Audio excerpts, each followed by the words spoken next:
Ladies and gents, boys and girls, welcome back to another Sporting160EN podcast. Joined by a special guest. Before I get to him, joined by my co-host Christian, as always. What's going on, Christian? Doing all right. I guess I was actually shocked to see that it was Wednesday today. So I'm trying to put myself back in how I was feeling on Saturday. But there was like a little bit of a meltdown. There was a meltdown leading into the game, and then the game's result did not help the way that things were trending. So, yeah. Still haven't signed anyone, but there's now rumors. And I guess there's a little bit more business of taking care of that we'll get into. But yeah, excited to get into it and relive how pretty underwhelming it was. Yeah, I definitely had a Malone on Saturday. I still kind of have a Malone. We're, of course, joined by special guest. Dude, feel free to speak your mind and your piece, but try not to rub too much salt on these wounds. We're joined by Rui dos Santos at Ruizing92, also the Red Card Report podcast, and recently the Porto podcast in English. What's going on, Rui? What's going on, guys? Thank you so much for inviting me on the show to talk, some things Porto and mostly all things Sporting. So I'm really excited. I followed your page every now and then for the last several years. I know you guys launched this project around the same time my friends and I launched our first podcast. So I always tuned in every now and then to check up on Sporting to make sure, I was up to date on stuff. You guys do a great job. So I'm really happy to be here chopping it up with you guys. Yeah, bro. We're glad to have you on, man. Glad to have you on. For sure, guys, don't forget to follow Sam, who's on vacation, Steph, myself, but more importantly, the page. All right, let's get on to these Twitter questions, which I know are going to be fun.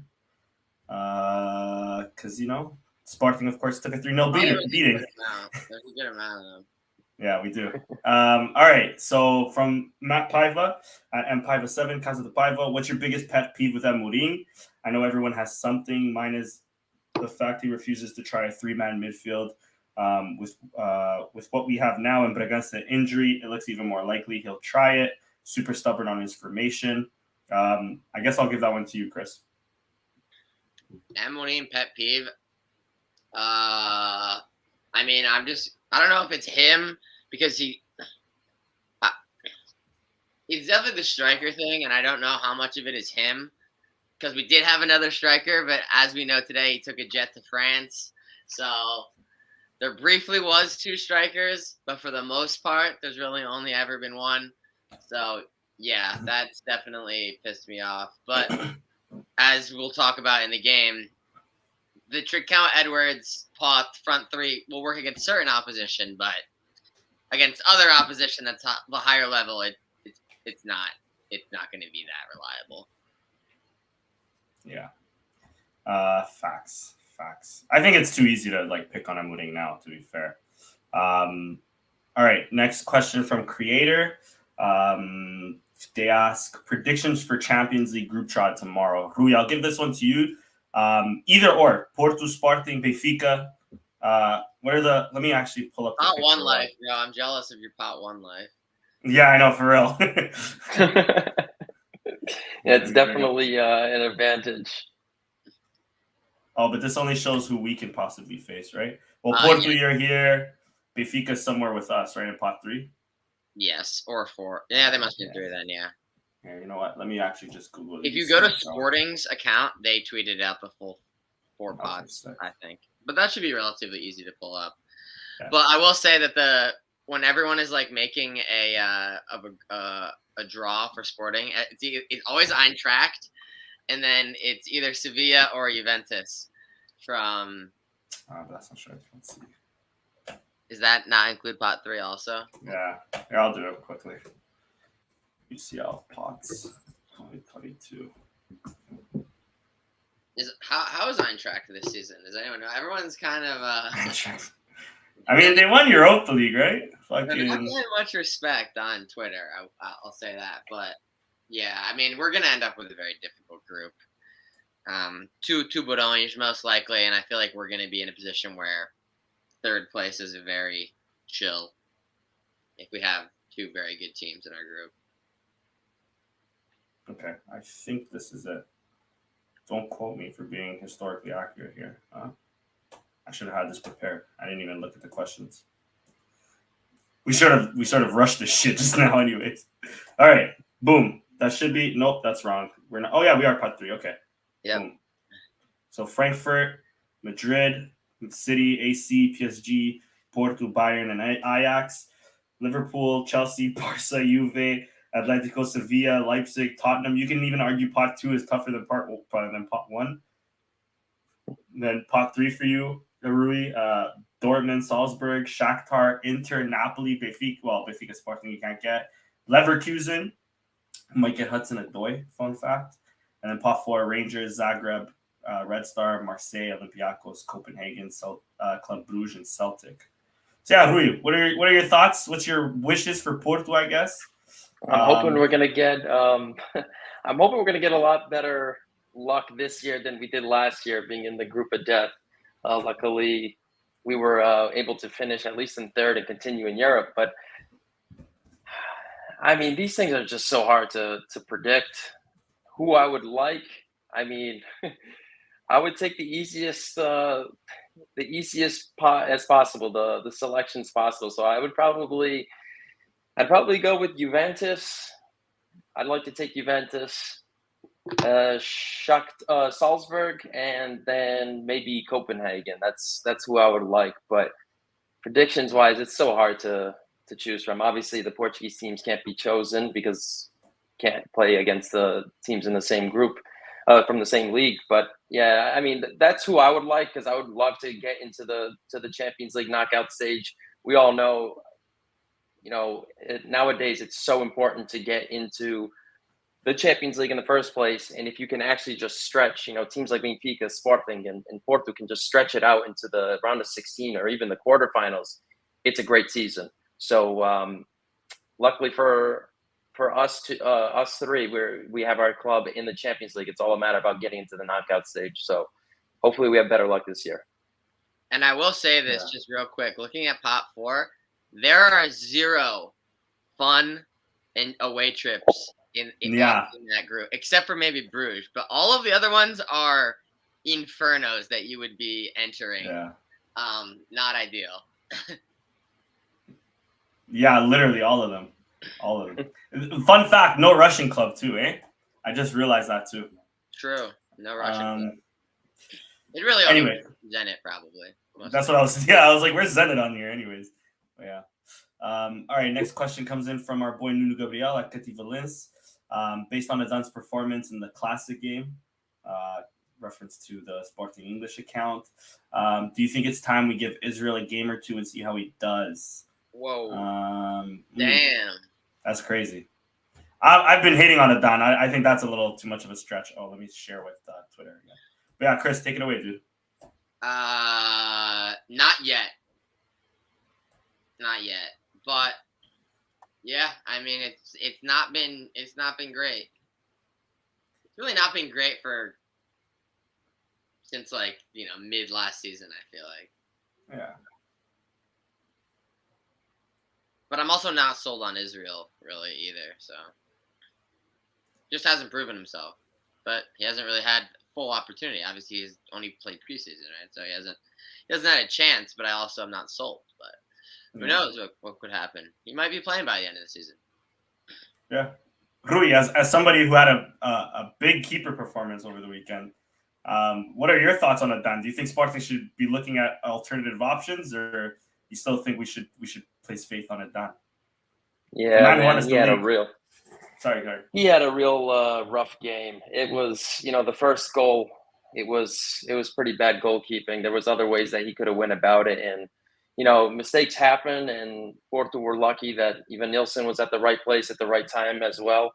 But you got to do better than that, and especially on the third goal as well, where it was a penalty, but that penalty, it can't happen. It's too far outside, not outside the box, but it's on the edge of the box, basically. Goalkeeper has to be certain at all times. When you come out that far out, you should time it perfectly. And if it's 50-50, the angle that Galeno was at, it was hard for him to get a shot off if he was to collect. to collect himself. By that time, Sporting's defense would have tracked back, and that was the better option, to place your bets on that, having your defense track back and not just go after it. He was having a rough night, and I think he just let his head get the best of him, and he just went out not really caring, down to nothing.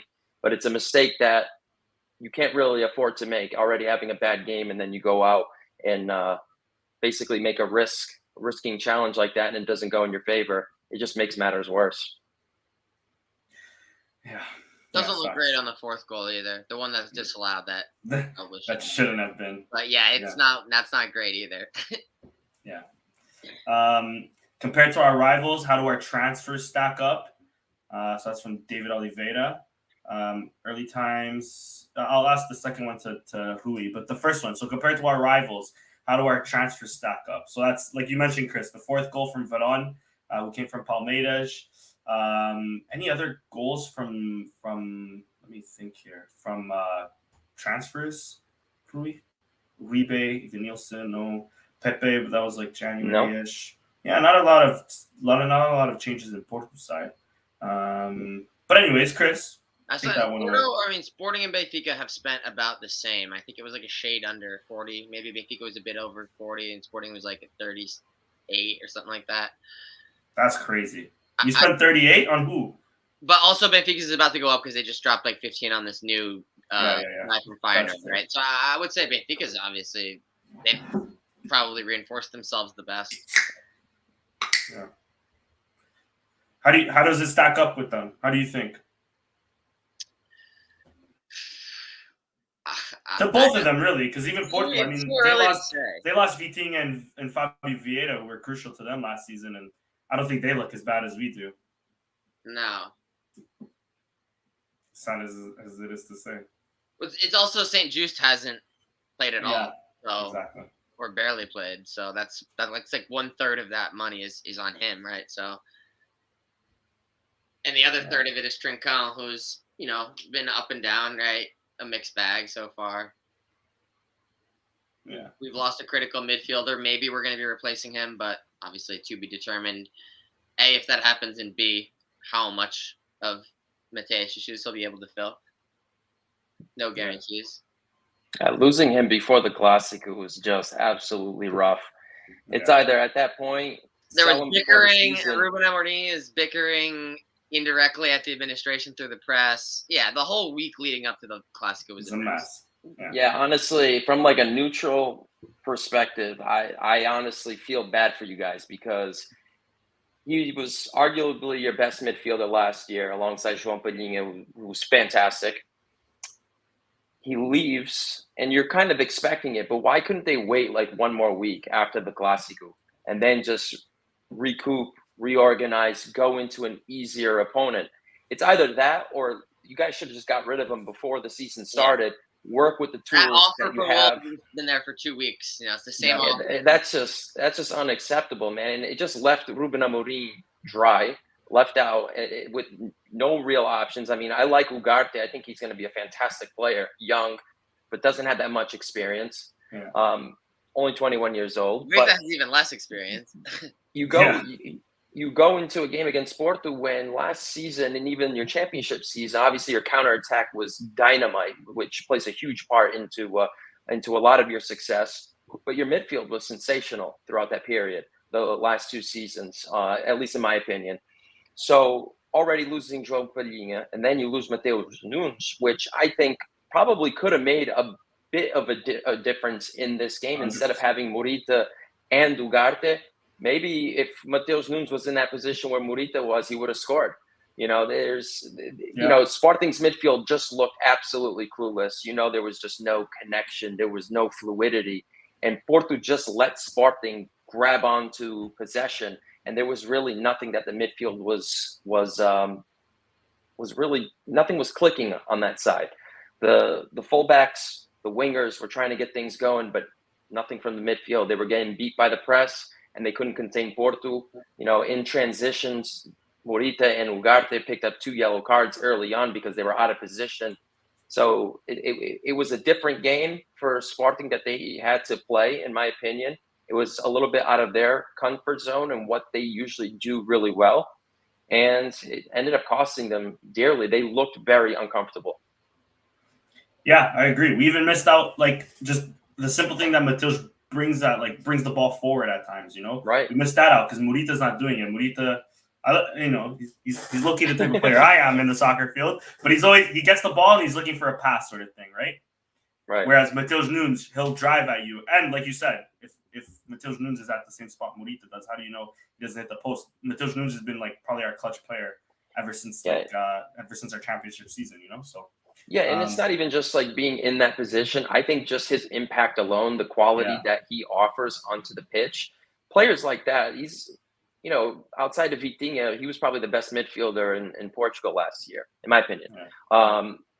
So you already know what caliber player and what he can bring. He can change the midfield, even if Ugarte is alongside him. So it's not just being in that position. It's just the totality of everything, what he offers could have made a difference. Fact. So I'll ask you this. It brings you on. I know it's early days, like Dave's saying, but how do you see us compared to you and to Porto and Benfica, really? Honestly, I think going into the season, and even to right now, even with Sporting's issues, Porto has their own issues. You guys were just extremely unlucky going into this game, and not having Paulinho too is not easy. He's just a reliable, good Primeira Liga striker. So that's never easy going into a Clásico without your striker. Overall, I think we're all pretty well balanced. There's not too much that separates us. Maybe depth for us in terms of we have good depth in terms of attackers, but we have like depth of question marks in that midfield for us.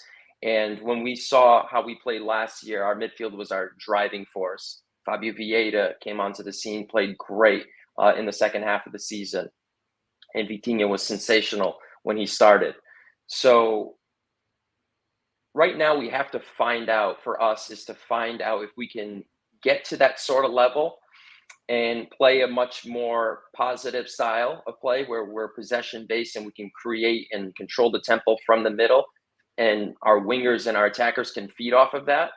If not, it's going to be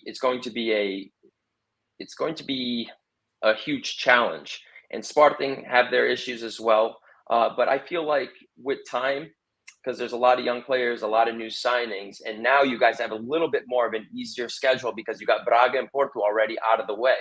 So I know it wasn't the best performances and results to get, but now it's kind of a clearer breeze to the second half of the season.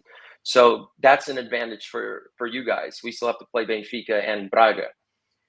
And for Benfica's aspect, I think they're more of the same with a few more improvements. I think Enzo Fernandez has really made an incredible impact. So Benfica are more of the same. They're going to be switching around that back line, I think, with Muratu, Otamendi, and Vertonghen. Their attackers are pretty good. Rafa Silva and whatnot and company up there. Gonçalo Ramos, fantastic player. So I don't know.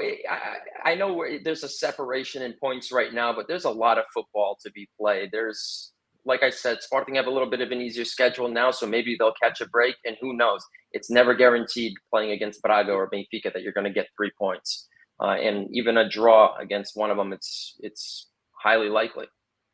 Yeah, exactly. Only time will tell, I guess. Let's see, Catavalens or Nuno Gabriel again. If there's a performance on our side that stood out to most of you guys, who was it? Definitely not Pedro Porro. There was really no performances. I'm trying to think. Yeah, I don't really. Pot was okay, but even him was nothing special. All right, next question from Silva at Silva CP. Was Pedro Mendes a good deal, or was it better to keep him in the squad, as he is, in my opinion, a good striker that can actually get us some goals? Pedro Mendes just going to the second division in Italy, by the way, right? Yeah. So, Chris, what are your thoughts on that? I'm assuming it's the same deal, $500K for 50%. He was never going to play. It was never going to happen here in a serious way. Shout out to that one goal in Europa League, but that's about as good as it gets. Paul Rodriguez at Paul J. Rod. Is Sporting stronger with Reis at left wing back and Neto at center back, or Reis at left back and Nuno Santos at left wing back? Or sorry, Reis, I guess, at left center back and Nuno Santos at left wing back. If Paulinho returns to the 11 who gets sent to the bench, what would you like Amorim to improve on in regards to the preparation of Sporting example tactics formation? Okay, so the first one I'll answer. I think the best would be I still continue to say Reis at left back, and if not, I mean Neto sure, but St. Just should be back at center back eventually. Fucking hell. What's up with us buying fucking injured players or injured center backs like we do with Fidal? Like, this is fucking enough's enough. Chris or Rui, I'll give you this one because you were just talking of Paulinho. Once Paulinho returns out of that front three of Trincão, Marcus Edwards, and Pot, who do you see going to the back or going to the bench? I would or say, do you think Paulinho goes to the bench? No, I think Paulinho would have to start, in my opinion, because he's a natural striker. Neither of those three are, and I think in Portugal, you don't have to be the best striker, but you need to have a striker that you can rely on. And I think Paulinho has a lot of experience. I don't know how you guys rate him so far with his tenure at Sporting, but he was always pretty good at Braga. He would have given us a physical presence against Porto, which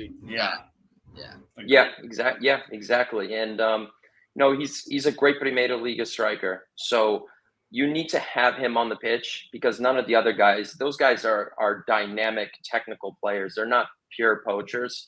They're not number nines. So you need to have that.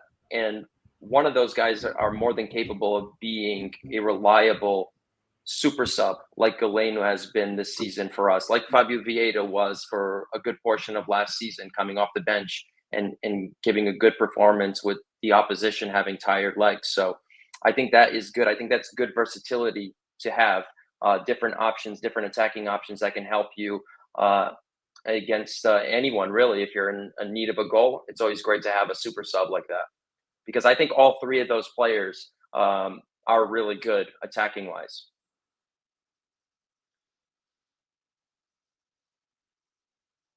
You're muted, Danny. My bad. Last one was for you, Chris. What would you like Amorim to improve on, or was there anything that you thought Amorim did wrong? He's been getting a lot of hate. Rui, I don't know if you're probably not in you're not in the Sporting Twitter sphere, so I'll let you in if you haven't seen it. He's getting a lot of hate. I'm not saying not all of it isn't or all of it isn't unjust, but I think like 99% of it is unjust. He has very little options right now. It's true. Yeah. He has no options. And if Mateus Reis is going to play horrible, if Neto is going to play horrible, if he has literally no other options in midfield, he has no true striker. I mean, what is he supposed to do? Create players out of thin air that he doesn't have? I mean, and just throw in a kid and hope for the best. Like, that's also not how it's done. The best 11 that is able to be provided to him right now. You know? Yeah. Yeah. Agreed. All right, let's get straight into the game. Let me bring up the starting 11. Here it is. So the home team started with Diogo Costa, who got man of the match on goal point. I think he got man of the match after the Sport TV one, right? Am I correct in that? I think so, at least. He deserved it, at least. The kid, fucking incredible. If he doesn't start for us in the World Cup, I don't know what the fuck. Fernando Santos just smoking. Anyways, Diogo Costa, Zaidu. To be honest. Huh? I actually think that he might. He better. Yeah. Like, no offense. I mean, okay, maybe we're a bit salty with Rui, but come on. Rui's not pulling what Diogo Costa is doing right now. Not at Roma. I can show you, and Rui, who watches Serie A, I'm sure we can show you at least, like, off the top of our, like, 5 at least frangos that Rui suffered last season. Yeah, and he cost us dearly. He cost us dearly against Serbia. Exactly. That was the frango of all frangos. You can't even, in the time when you need it, and then you look at the performance that Diogo Costa had in the playoffs. He did rather well, in my opinion, for a young goalkeeper that just plays in the Primeira Liga, playing against, in not like the top quality international sides, but it's a game that matters most. And he did more than what you can expect. So, I think he should be starting. I think Rui Patricio is he was good with us. He was good for you guys. He was good on the national team for the time that he was there. But it's time to move on. Sorry. We missed one question. Juice box. You don't see how nothing is, bro. My bad. I just quickly overlooked it. His question was, one of my biggest criticisms of FV has been his lack of Frederic Varandas has been his lack of planning of it for a season. For example, lacking depth in an important position for multiple seasons, late transfer window, etc. How do you guys feel about the incompetence, and do you think Amorim is getting annoyed? I think it's clear to see he's getting annoyed, right? Like, that last press conference was fucked.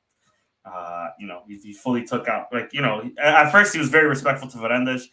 Last week, he didn't give a fuck about that respect. So definitely annoyed. And I mean, it's nothing that we haven't preached enough about on this podcast about Frederic Varandas. Am I right, Chris?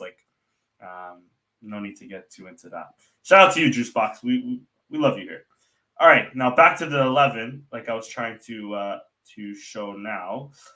Boom, there it is. So yeah, Diogo Costa, Zaidu at left back, Marcano, Pep, João Mario completing the defense, Otávio, Uribe, Bruno Costa, and then up top was Teremi, Evanilson, and Pepe.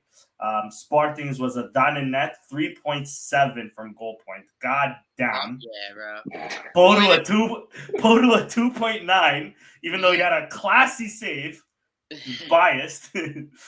Porto, Neto, Coates, Inácio, Mateus Reis, with Ugarte and Murita in the midfield, front three of Trincão, Edwards, and Pot. Substitutions from Porto were my boy Eustáquio, Galeno, Veron, Wendell, Tony Martinez. For Sporting, Nuno Santos came in, who I thought provided us decent opportunities going forward. But Nuno Santos, Rochinha, St. Just, Fatau, and Ricardo Luis Gaio. Rui, I'll start it off with you, dude. Thoughts on this game?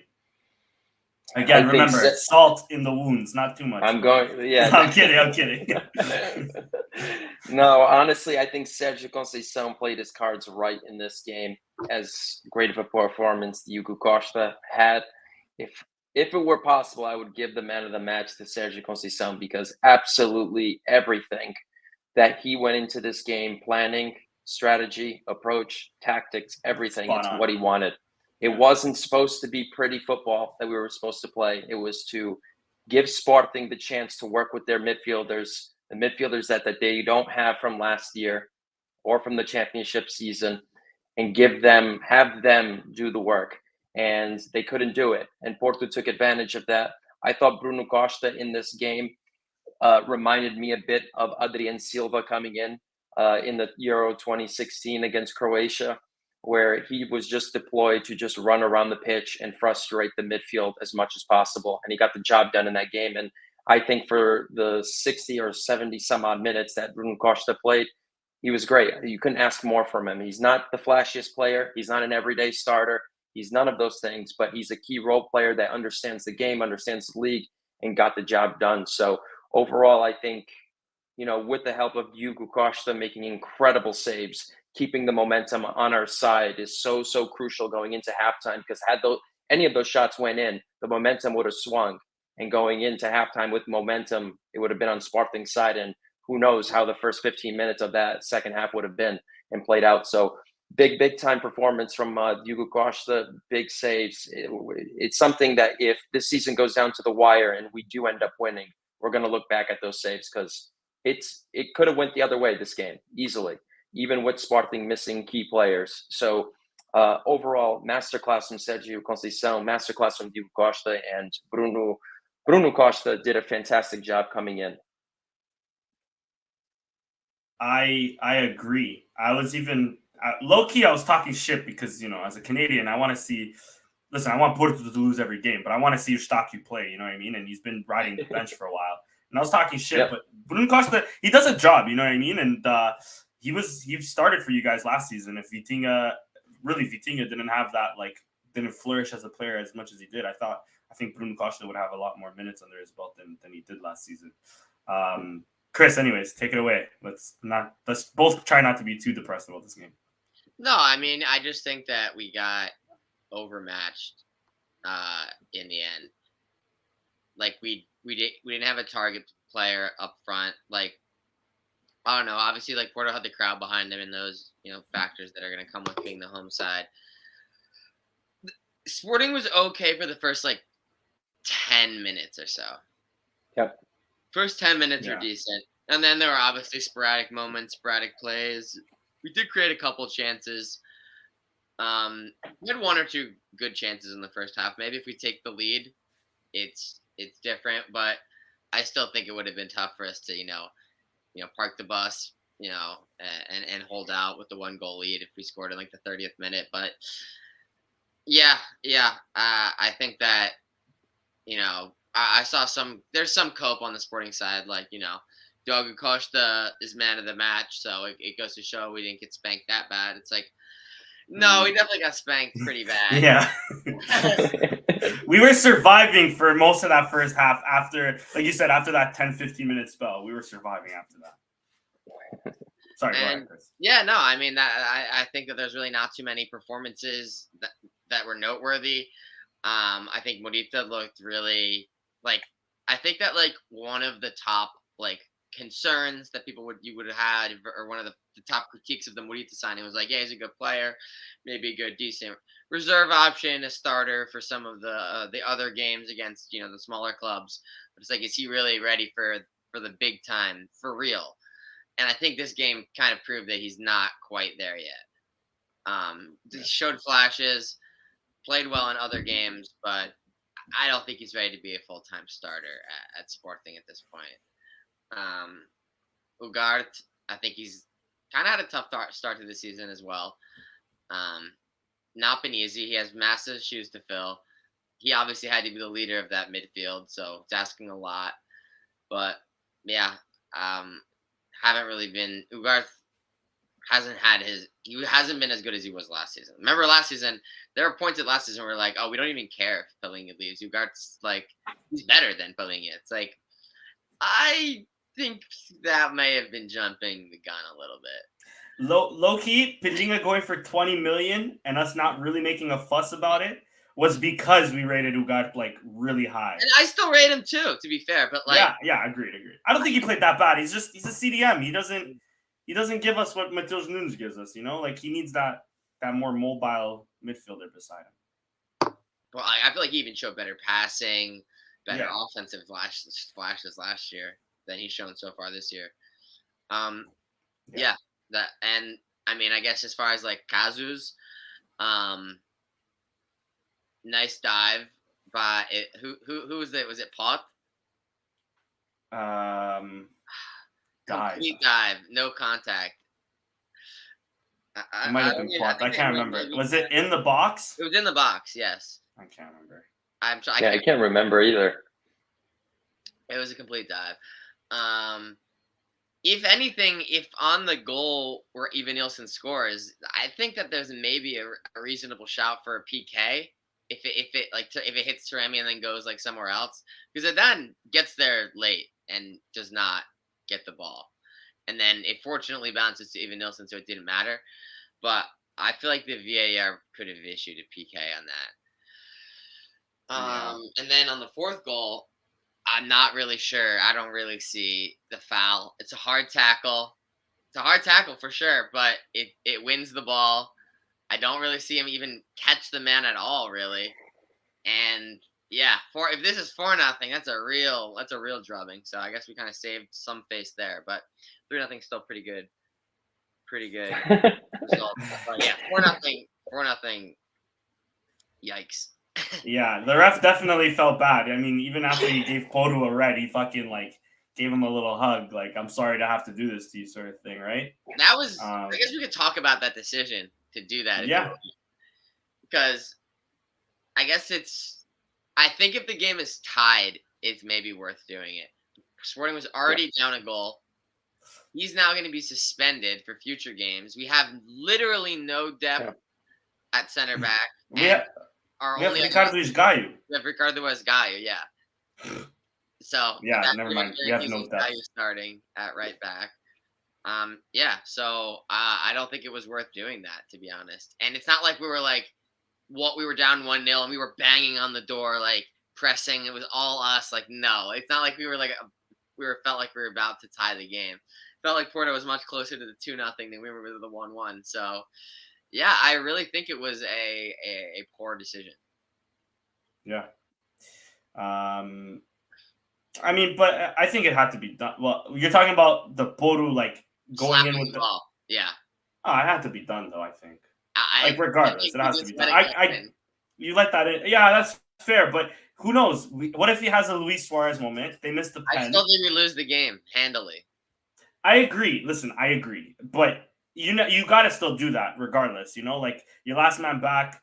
There's a shot it's within like an arm's reach. You go for it and you pray for the best. Like you never know. We could have easily went up the field, Did we tied just win it 1-1. for one game or for two?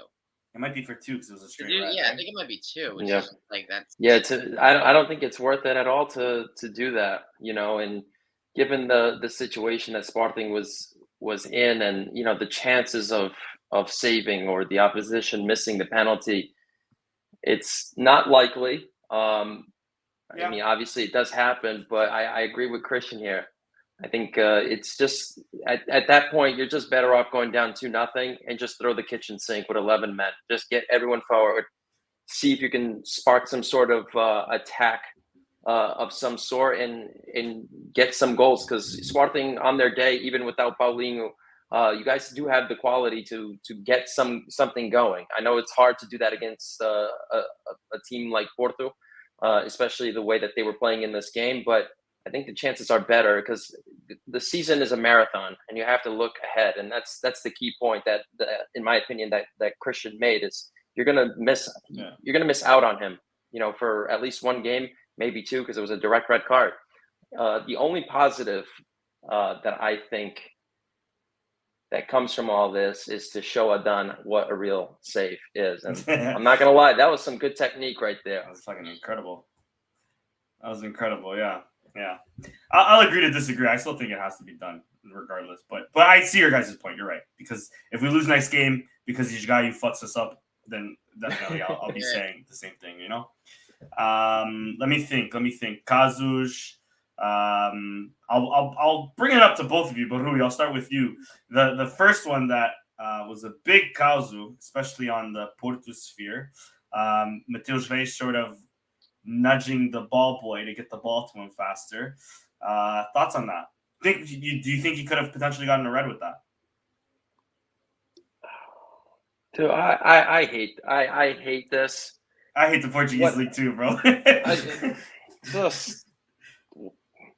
The kid shouldn't have put the ball down, okay? He shouldn't have put the ball down. He's supposed to toss it to him or hand it to him. But then again, he is a kid.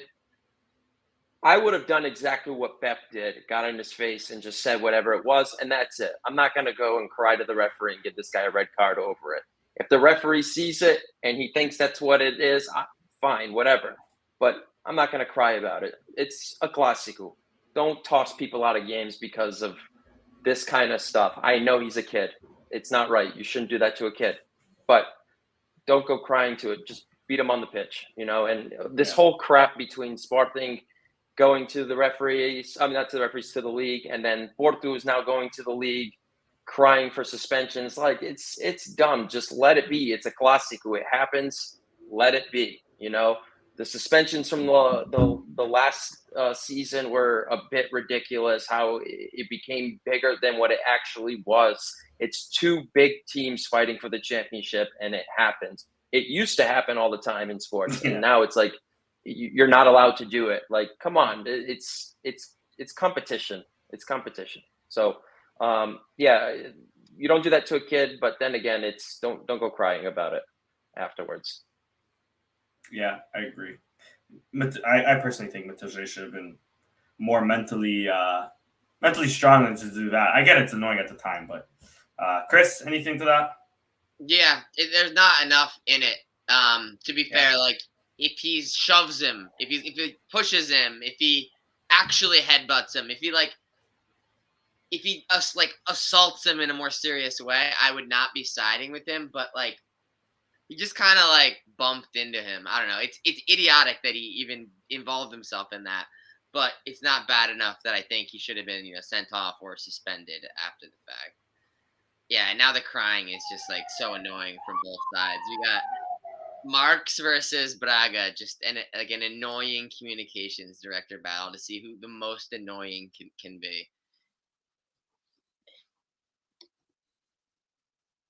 You're muted, Danny. I'm on mute. Sorry. Next little caso I wanted to bring up, but I'm just trying to get the right frame. Okay, right there. Was the Pep incident on Murita just before the first goal. Some people saying intentional, some others saying, and I kind of lean more on that side, that Pep's sort of falling over, as you see with the back heel sort of lifting up. Mm-hmm. Chris, I'll start with you off. I mean, we say it all the time here. It doesn't matter if it's intentional or not. If it's a foul, it's a foul, right? If it's a red card, it's supposed to be a red card. Thoughts on this one? Yeah, I think he probably knows what he's doing here. But I mean, what do people want it to be a red? From the impression I've been getting, yes. Okay. I don't. It's tough to say because if he's falling over, he's falling over, and Murita's like face down, ass up, basically. Yeah. Too, Yeah, it's tough. It's tough. I don't think it's enough for a red, to be honest. Yeah. And like Rui said, it's a classic. You want to. I mean, I did think he's behind him, and he just kind of sticks his leg up a little bit more. Maybe he doesn't know it's his face. He's thinking it's his chest. I agree with both of you here. Pep knows what he's doing, and he acts it very well, like a lot of players do when they fall over. They don't like getting fallen over by someone or whatever. So they're going to act as if the momentum is carrying their body, and they're going to swing a body part, and hopefully they make contact with it and play it off as if it was an accident. We see this a lot, and sometimes it's called, sometimes it's not. I think Pep knew what he was doing, and he did a good job at acting it, because it had people questioning whether or not he actually did it on purpose or not. But anyone that's really played this game or played sports in general, it's easy to kind of just act with momentum, as you're falling. So yeah, it's a classico. If the referee gave a red card, I guess it would be harsh because it looks like he actually fell and didn't mean to do it. But I think I don't know. I can see if the referee did give it, but I also see why he didn't. Yeah, I agree. Like you said, it's a classico. I don't think it's and Pep's a master of the dark arts, bro. There has to be some level of respect to it too, though. I was just telling a buddy, like he was saying, like he was talking shit about Pep, like, oh, I don't like Pep, da da da. And he's like the type of player that if he's on your team, you love him. Like for Portugal, for example, I love him. When he plays Sporting, I hate him because he's not with us. Yeah. He's a Maxi Pereira. He's a Fabio Coentrão. He's one of these players. Yeah. Next, other Kauzu. I don't really. These are just all big saves and stuff. The red card we talked about. Not really. I mean, anything to mention about the penalty that the last penalty, the third one that Azan sort of gave away? Poor keeping there. Clear. Yeah, clear penalty. Yeah. And then the goal. Again, he doesn't, to shit on Azan a little bit more. He doesn't need to do that. He's going away from the goal. I understand that he's even though he has committed, he can probably try to pull out or just not fully commit when the guy is going towards the line at the corner of the box. The ball doesn't need to be won unless you definitely know you can win it. Yeah, exactly.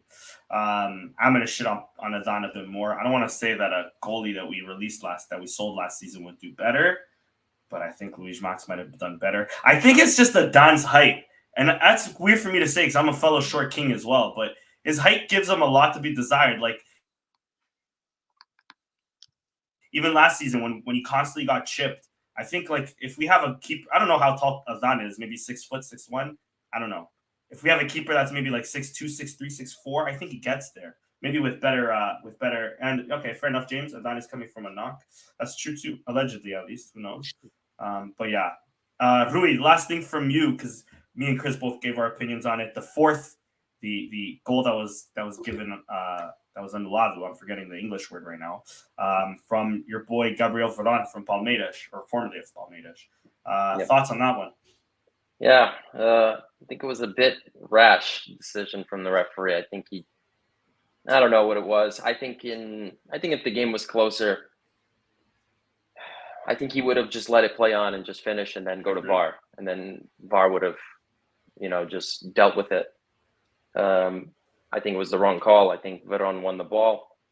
The camera angle that was given on TV kind of, I had to question it. Did he actually get the ball first, or did he hit the side of the leg and then get the ball afterwards? I don't know. I couldn't really see much of the contact. The camera angle wasn't that great, but mostly everyone's been saying that it's that it was a clean tackle. So I think usually in situations like that, if it's a lot closer and whatnot, it would have it would have probably continued. And I think the referee just stopped it, and I think he was getting enough pressure already. These games are always a lot of pressure on the referees, and that's why we see like a lot of weird decisions in games like these. And we start complaining and everything, but the amount of pressure, it's unreal. And in Portugal, you're just gonna not stop hearing it, and you're gonna be crucified for making the wrong decision in a game like this. So it happened in a time that didn't really matter because it was pretty much over. It was late on. So I think it was. I'm leaning more on the clean side. It was a goal that probably should have stood. I agree. I think it was a goal. Here, I'll try to get the freeze flame off. But man of the match for you, Rui?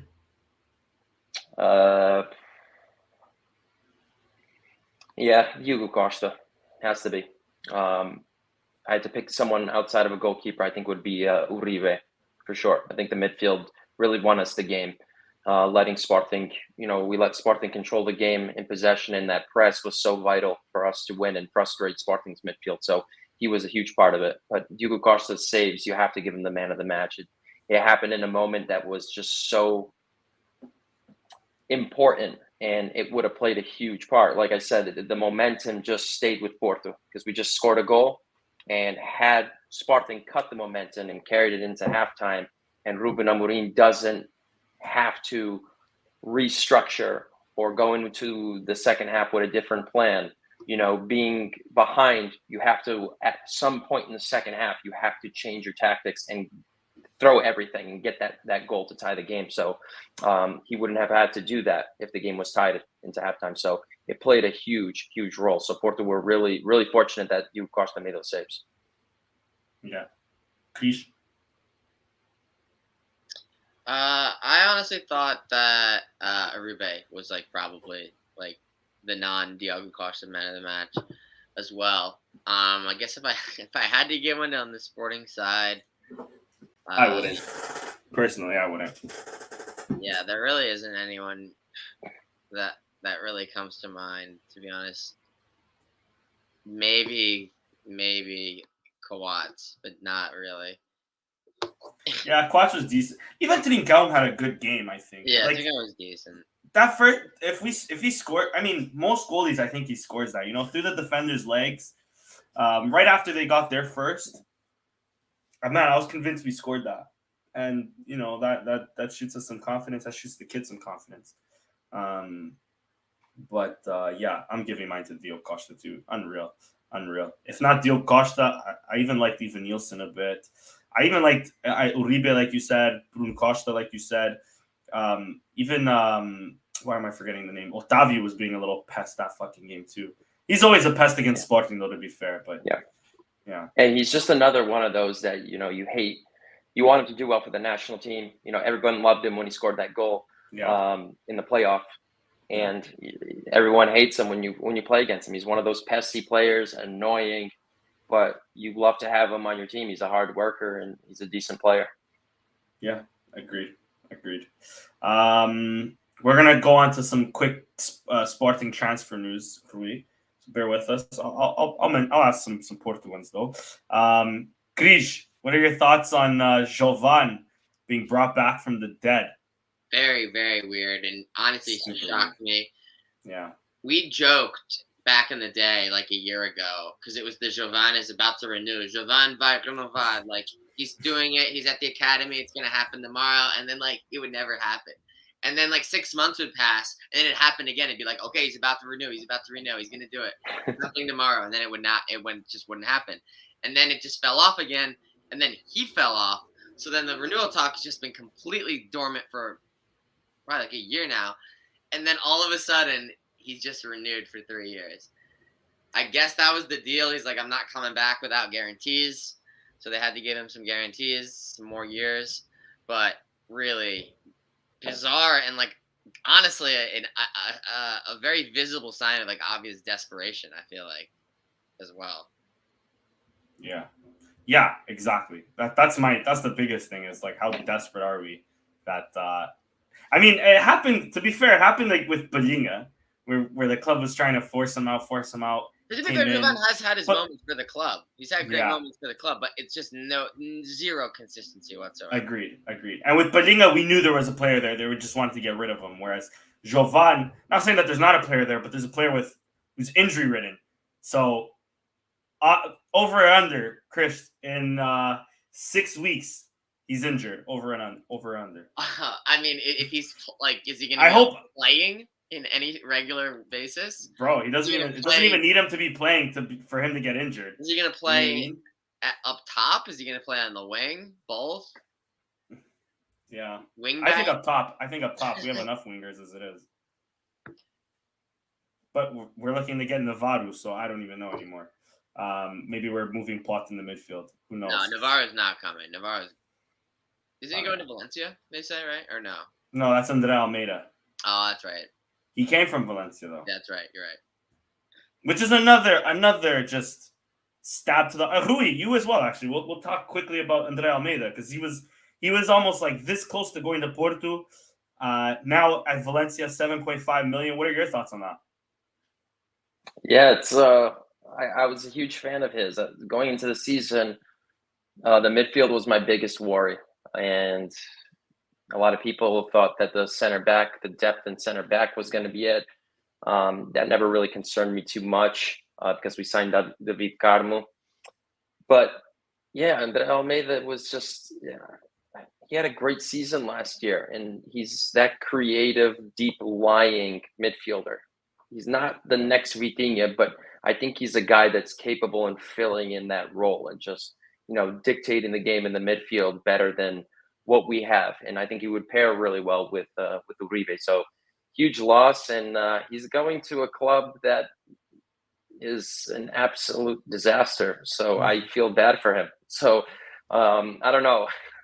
I guess it's good for him because he's playing for a big club in the big league, so it's a good opportunity. He'll obviously get a chance to make a move to another men's club, right? Exactly. Yeah, and it could be a stepping stone into a different, a different place in the future. But I don't know how it's going to turn out over there because he does have some quality. I don't know if he's Valencia ready or not, but he's going to walk into a club full of problems. So I don't know. Yeah, exactly. I think he would have been better off joining. Better off joining Sporting because how thin we are in midfield. But if not Sporting, right, then any of the big three, rather than going outside to Spain and trying his luck at, like you said, a house on fire. Anyways, best of luck to him. So Christian, the next guy coming in apparently is this Alexandropoulos. That was actually easier than I thought. 5 mil. They keep 15%. I'm going to quickly transfer market him. But while I do it, what are your thoughts on this? If you have any. I have no thoughts. I'm unfamiliar with him. I have caught random Greek games. Never Panathinaikos. They've honestly been shite, in the last 5+ years. Like, they used to be, like, in battles with Olympiacos as, like, the two of the biggest clubs, right? Obviously, Ike was there as well. But Panathinaikos is not what they once were. I guess a current teammate of Sportar who just went over there. True. They lost in the Conference League, so no year up for them. I guess they must he must be a guy that they had previously identified, so that's why they were able to come up with his name quickly. So I'm assuming Emme's watched a fair amount of him to be convinced, right? So I guess I have reasonable expectations, but I also don't think that it's guaranteed to be a hit by any means. Yeah, it's so tough, especially. Well, I mean, Greeks do have a decent track record in the Portuguese league, right? I guess Rui Amorim with his Benfica time. Yeah, there's been It's some not any Greek midfielder will do. Benfica had a couple Greeks. Benfica's had more Greeks, obviously, over the Yeah, years. for sure. I don't think has Sporting ever had a Greek? I Has saw Porto ever that had a Greek? Kaza the Private tweeted out there's one, and he played on the team that won the title in 2001, I think. Defender. I So forget. what are you telling me, Chris? It's coming back home or what? I don't know. What's his value on there? It is 3 million euros. So 3 yeah, million euros. Sounds Usually, from what I've seen, I mean, for the most part, he played as a defensive midfielder, which we already have 2 of. So I mean, heck, why? What's one more? This is really giving me Paulo Bento vibes with constant DMs. I mean, I wouldn't say that we don't not need a CDM, but we could use other positions first, probably. We can use just a CM in general. Yeah, I'm with you. He does play CM, to be fair, as well. Something about Maybe him that's the vision for him. I don't know. Maybe that was just the needs of his squad. Tough to say. We need to speak to the Greek league expert. Yeah, we do. We'll try to find one. I'm sure. We actually sign him. We'll find one. Yeah. Let me quickly go back to our page. I'm going to quickly scroll through before we finish off here. Of course, Slimani, official at Brest. The Jet out of Lisbon today. Slimani out once and for all. Finally. It is what it is. We lost our drippiest player. If a player ever signs for us, side note, I love Slimani. A player ever signs for us and he's wearing a fucking bucket hat, I don't want him to sign anymore. Rui, do you have any thoughts on the Slimani saga that went on as an outsider, and any thoughts on us getting rid of him? You guys are gonna have to inform me. I heard about the buzz, but I never just really tuned into it. I guess it's unclear. He was signed we had elections in March, and he was brought in right at the tail end of the January transfer window. It was unclear if somebody even wanted him or not. If he was just kind of forced into the club. Yeah, just kind of forced into the club. Yeah. He came in decently well, right? He scored a couple goals in that first month. He was actually like a player of the month for the league for the month of March, right? Or the month of April. And then he kind of had a couple bad performances, and he wasn't starting regularly. And I guess he had attitude in training, and then that was it. That's pretty much the whole story. And he's just kind of been isolated the entire preseason so far. We obviously have only had Paulinho on the roster. People are like, just make amends with him. You've already signed him. He's already on high wages. Just his 1 year left on his deal. Just figure it out with him, but guess not. They rescinded 50% of that money, and Slimani went on his way to you would think a bottom quarter of the table French league team. Yeah. Rest. So we'll see. Yeah. All right. Transfer news. That's pretty much it for Sporting. Rui, anything on the Porto side that we should know of? Well, obviously the David Carmo kind of it took me a bit by surprise, because I never thought that Porto would pull the trigger and buy someone for 20 million euros, especially in the same league. So that's an exciting transfer. Obviously, Gabriel Veron, we saw some flashes of him in the first 3 games. We saw the goal being anulado in the game against Sporting. So he's a really exciting player. I'm looking forward to seeing what he's all about. 19 years old. Andre Franco is one player that I'm kind of. I wish we signed him. He had a pretty good season last year with was it Estoril, right?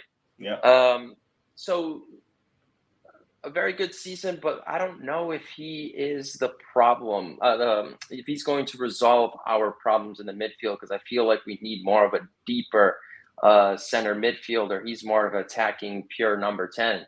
So, I mean, I guess it's a good signing for just 4 or 5 million euros or whatever it was. So maybe for the long run, he can be an essential role player or maybe a spot starter and whatnot. But as of right now, I feel like it's going to be hard for him to make his way onto the starting 11. But we had a few other players that we picked up, I think.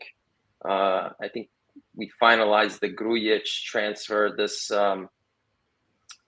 this transfer window. And yeah, we finalized Steven Eustáquio, your boy, who really just does not catch a break. And, you know, I'm a big fan of his, and I'm surprised that he didn't get the minutes in this game against Sporting. So he's an exciting player, and I like him too. So I think Sergio Conceição eventually is going to continue to groom him a bit, and maybe he'll find his way into that starting 11, because there's one midfield spot that's just a huge question mark. So maybe it's his for taking.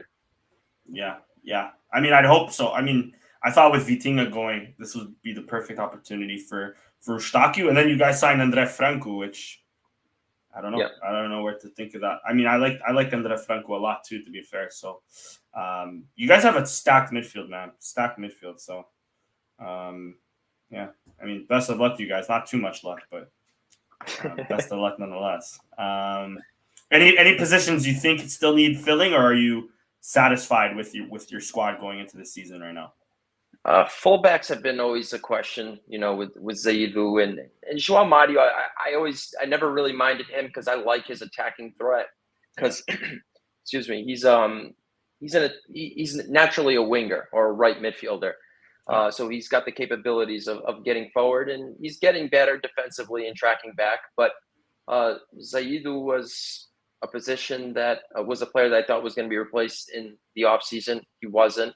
And for the most part, he's having a pretty good season this year. Not the best player, but I think we can do with him. So just pretty much it's the midfield. Our strikers are great. We have a lot of depth up there. Our wingers, we have a lot of depth there as well. And in the midfield, we have a lot of options, but we still just don't know who's going to be that guy to pair with Uribe. So that's just pretty much it. Okay. Fair enough. Krish, anything else to add? Nah, man. Ronaldo watch, I guess, right? Not happening. I'm convinced. He's staying at United. Big win. Big win. He played 5 minutes. Don't see him starting the next game, right? They're going to probably keep rolling with the team that just had their best performance, right? So unclear what happens to CR7. They just bought his boy in Casemiro. I don't think he's leaving. And shout out to Bruno Fernandes. I don't know if this comment has anything to do with Bruno Fernandes or not. You love to see the shithousery that would happen in the Portuguese league happen in England, you know? They wouldn't be ready for it, bro. Huh? They wouldn't be ready for it. It wouldn't be taken seriously, to be honest. Yeah, exactly. Yeah, I think that's pretty much it. Rui, thanks again for joining us, dude. Again, everybody that's watching. Low-key, I'm not trying to insult anybody. Krish, I don't know if you've been watching the comments. I feel like we have a lot of bots in here today.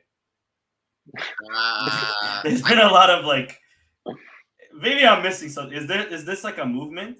Hold on. Which one? So that hashtag Defender Sporting.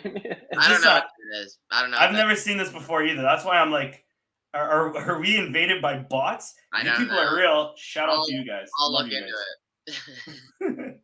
But anyways, Rui, thanks as always for joining us. Guys, give Ruizinho a follow right here. His Red Card Report podcast, which we've heard is being rebranded and will be back. But of course, his Porto podcast for any Portistas out there. Guys, give us a follow at Sporting160. Give me a follow, give Steph a follow, Sam a follow, Krish a follow. Give us all a follow on Twitter. With that being said, I'm real. My bad, guys. My bad. I'm just saying, you guys all just came out of nowhere, bro. I just thought you guys were a bunch of bots, bro. I fucking love you guys, bro. Look, guys, come back next podcast too, so I know you guys are real. Somos pessoas. Hashtag somos pessoas. We know you're calling it. Get better, man. Get healthy, dude. Get healthy. Yeah, for real. All right, guys. That being said, arrivederci and see you next time. Rui, thanks as always, bro. Thank you guys for having me on. It was a blast. Thanks.